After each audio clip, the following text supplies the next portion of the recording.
Out of Africa and into the living rooms of America. Elliot Ellesofen's camera captured a continent for an American audience largely ignorant of its culture and diversity.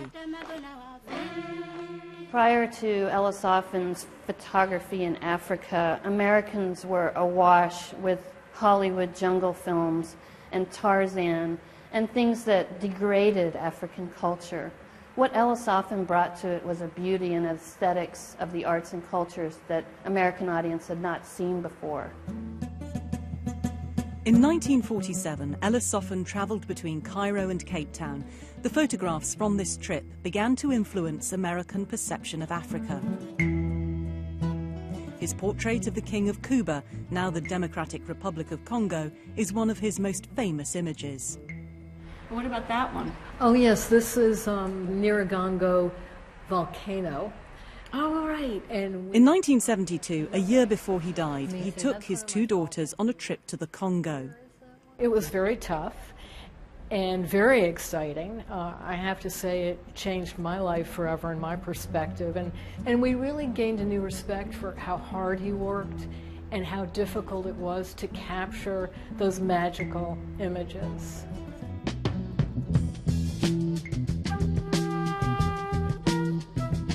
Post-war Africa was a period of upheaval and transition. Many countries were seeking independence, and Ellessofen helped bring the new leaders to public prominence. It also coincided with America's own civil rights movement. Well, I think he saw so much beauty and majesty in the African culture and the African people, and I think he really felt that that needed to be shared with a wider public, and particularly an American public. And African Americans in the 70s were going through a lot of strife, and I think he really wanted people, I mean, I heard him say this, that he really wanted people to have a sense of pride in their background and in their culture. But Ellessofen was also a collector who helped establish the first formal study in the US of African art.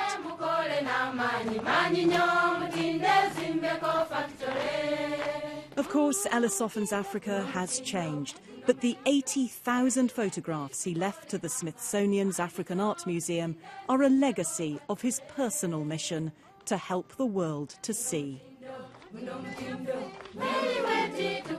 Jane O'Brien, BBC News, Washington.